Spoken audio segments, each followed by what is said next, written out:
Meus irmãos, a paz do Senhor Jesus, tudo bem com vocês? Meus irmãos, hoje eu estarei trazendo para vocês aqui um sermão expositivo. Eu já gravei 2 vídeos no canal, um falando sobre o sermão temático e o outro sobre o sermão textual. E hoje estarei trazendo um esboço que eu fiz, tá? Um sermão expositivo. O esboço que eu preparei é um esboço simples, mas somente para mostrar para vocês como é feito um sermão expositivo. Primeiro, antes de tudo, nós devemos pontuar que o sermão expositivo, ele é o sermão mais completo de todos. Por quê? Porque o sermão expositivo, você vai expor o texto, ou seja, o texto que você vai ler, você vai dizer exatamente o que o texto está dizendo. Você vai fazer uma exegese bíblica, que é interpretar corretamente aquilo que o texto quer dizer. O sermão expositivo ele é dividido em 3 partes. A leitura do texto, a explicação do texto e a aplicação do texto. A pessoa deve ficar atento porque não pode ser pulado e nem menosprezado nenhum desses 3 pontos. Você tem que ler o texto bem, ou seja, todo o texto que você vai se basear e expor, você tem que ler. Você deve explicar o texto para o público que está ouvindo e você deve aplicar na vida da pessoa, ou seja, o que é que esse texto tem a ver comigo. Então você vai aplicar ele na vida da pessoa, tá bom? Não pode ser pulado nenhum ponto. A gente vê muitas pessoas, às vezes, não lendo o texto direito, às vezes, não explicando o texto direito, passando direto da leitura para a aplicação, e a mensagem fica vaga. E muitas pessoas lendo e explicando, mas não aplica na vida das pessoas. Ou seja, fica uma mensagem, só que sem aplicação, sem mudança, não tem a ver com aquele que está ouvindo. Então vamos lá. Preparei aqui um esboço, tá? Um esboço simples, para nós expormos o Salmo 23, uma das palavras mais conhecidas da Bíblia. Bem, irmãos, diferentemente do texto, do sermão textual, o sermão expositivo, como eu falei no outro vídeo, ele não se baseia apenas em um versículo ou 2, ou uma parte de um versículo. Ele se baseia em todo um texto, ou às vezes em um capítulo inteiro, ou às vezes em um tema inteiro. Você não vai basear apenas, por exemplo, no Salmo 23, verso 1 e 2, mas sim no Salmo 23 inteiro. Você vai expor, dizer o que cada ponto aqui está querendo dizer, tá bom? Vamos lá. O sermão expositivo, lições do Salmo 23 é o tema que eu coloquei. A leitura, Salmo 23, do verso 1 ao 6, ou seja, o Salmo inteiro, tá bom? Nós vamos tirar lições no Salmo 23. Salmo 23, verso 1 ao 6. Primeiro eu vou ler o texto. Aí agora eu vou explicar o texto para depois aplicar o texto na conclusão ou também nos tópicos. Pode haver muitas aplicações, tá bom? Vamos lá. Aí tem uma introdução. Nesse salmo, Deus é descrito como protetor, restaurador, provedor e fiel em todo tempo, tá bom? Então vamos falar a respeito de tudo isso aqui. Vamos lá, tópicos dessa pregação, desse sermão. Primeiro tópico, o Senhor é o meu pastor. Aí eu coloquei na frente, eu sou ovelha. Por quê? Porque primeira parte do salmo, o Senhor é meu pastor. Ponto. Ou melhor, vírgula. Então, eu vou explicar para o público que o Senhor, ele é o meu pastor. E se ele é o meu pastor, isso significa que eu sou uma ovelha. Então, quando o salmista ele vai descrever Deus como seu pastor, ele está se colocando como uma ovelha. Esse é o primeiro tópico. E quais são as características da ovelha? Aí a gente decorre muita coisa, a gente fala muita coisa a respeito disso. Se Deus é o nosso pastor, eu sou uma ovelha. Então aqui você pode colocar, descrever qual é as características do pastor, ou seja, de Deus, e quais são as características da ovelha, que sou eu, né?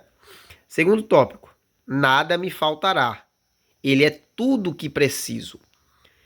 Aqui, ó, nada me faltará. Ou seja, se Deus, ele é o meu pastor, eu sou a sua ovelha, nada me faltará. Mas esse nada me faltará significa o quê? Que eu não, que eu vou ter tudo que eu quero? Não. Isso significa que ele é tudo que eu preciso. Porque se ele já é o meu pastor, eu não preciso de outras coisas. Nada me falta. Porque ele é tudo para mim. Tá bom? Isso aqui você pode descorrer, descrever, falar muita coisa a respeito de cada tópico desses. Terceiro tópico. Deitar-me faz em verdes pastos. Descanso. Terceiro tópico. Deitar-me faz em verdes pastos. Ou seja, o pastor, que é o meu pastor, Deus, faz-me deitar em verdes pastos. O que é isso? É descanso.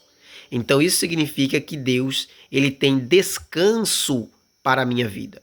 Porque deitar em verdes pastos é deitar em um local de alimento. Então não faltará verdes pastos, ou seja, Deus tem alimento espiritual para a nossa vida e também tem descanso para a nossa vida. Tá bom? Quarto tópico. Guia-me às águas tranquilas. Vamos para o texto. Guia-me mansamente a águas tranquilas.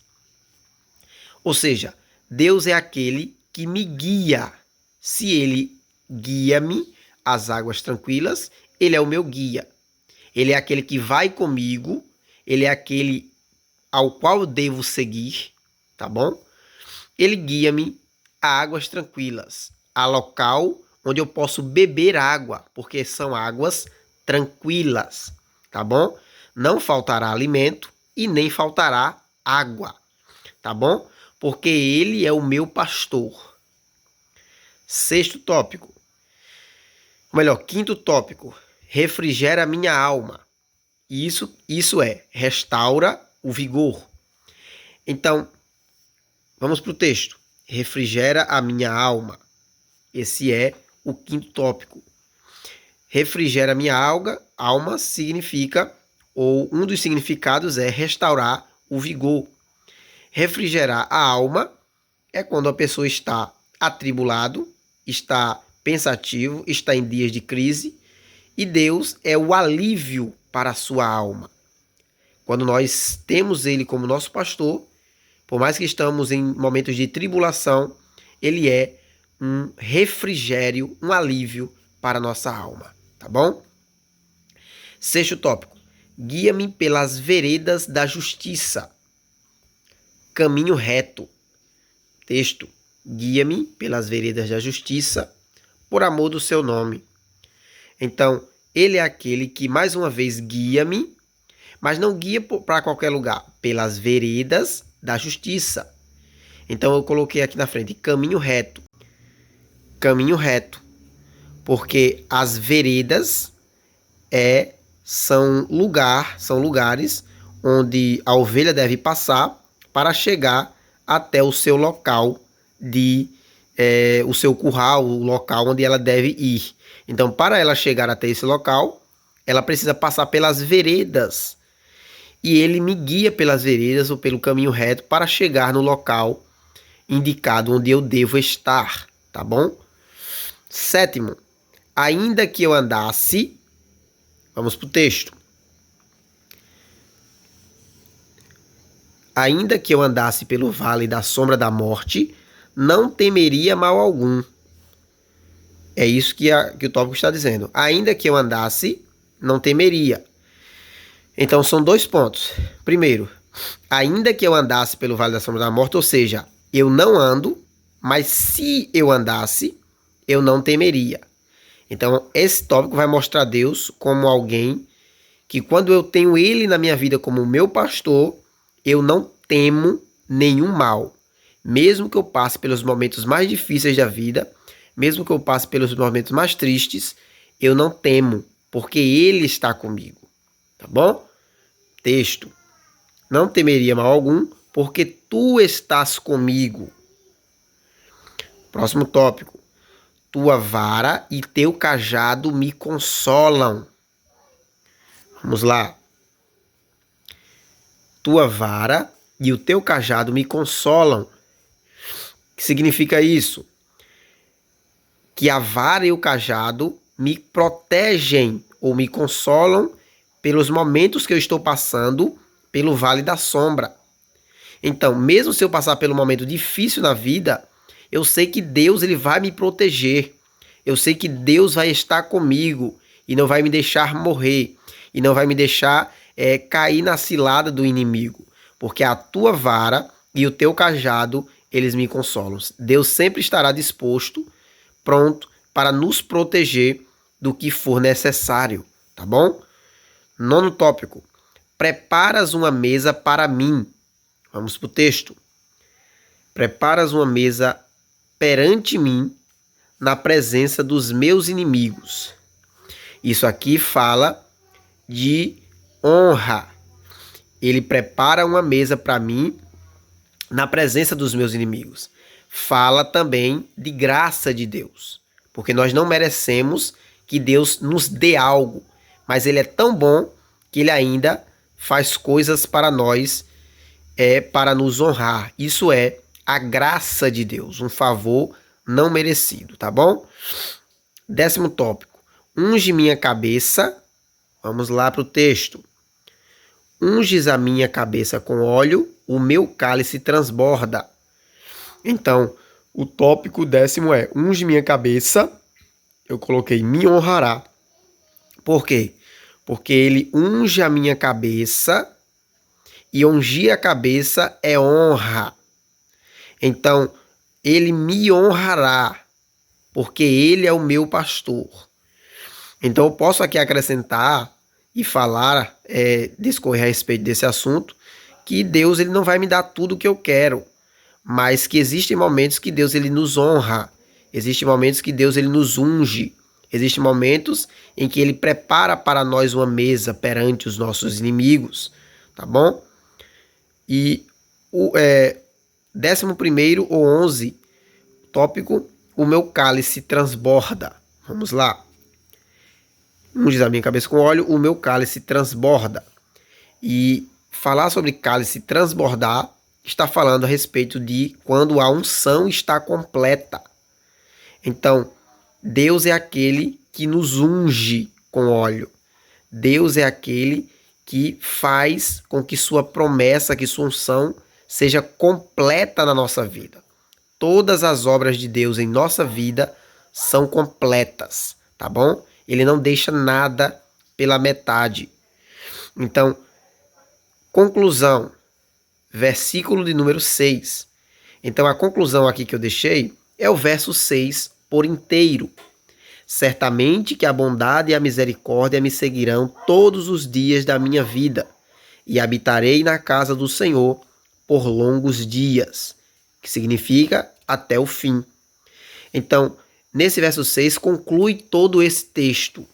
Se ele é o meu pastor e ele me faz passar por tudo isso, e ele é um Deus, como eu falei no início, protetor, restaurador, provedor e fiel em todo o tempo, certamente a bondade e a misericórdia de Deus me seguirão todos os dias da minha vida, e habitarei na casa do Senhor até o fim. Então, o que é que eu vou fazer para agradecer a Deus, para honrar ao Senhor por tudo que Ele tem feito de bom para a minha vida? Eu habitarei na casa do Senhor até o fim. A bondade e a misericórdia me seguirão todos os dias da minha vida. Então, Deus é tão bom para a gente. O que nós temos feito para Ele? Esse é um texto simples, mas expositivo, para você entender como é a estrutura de um sermão expositivo. Geralmente o sermão expositivo ele tem muitos tópicos. Às vezes ele tem alguns tópicos e tem pessoas que iriam colocar alguns desses tópicos aqui como subtópicos, tá? E alguns tópicos centrais apenas. Mas eu coloquei vários tópicos para pontuar exatamente sobre cada parte do texto, tá bom? Está aqui o sermão expositivo, tá bom? Para você entender como é feito um sermão. Essa aqui é a estrutura de um sermão: tema, texto, introdução, desenvolvimento e conclusão. Toda pregação expositiva, ela geralmente vem nessa estrutura. Às vezes tem subtópicos, como eu falei, mas geralmente é feita nessa estrutura. Percebeu que eu não precisei mencionar nenhum outro texto bíblico aqui nessa pregação? Todo o sermão eu baseei totalmente no texto, mas somente nesse texto aqui eu pontuei cada verso, cada frase, para levar para o público. Então, dentro de tudo isso que nós lemos, nós vamos ler o texto, vamos explicar o que é esse texto aqui e vamos aplicar na vida das pessoas. Nesse caso aqui, foi na conclusão e em alguns pontos aqui também tiveram várias aplicações, tá bom? Espero que você tenha gostado do vídeo. Deixe o gostei nesse vídeo se você já chegou até aqui. Obrigado por ter assistido. Fique com Deus e até a próxima, se assim Deus permitir.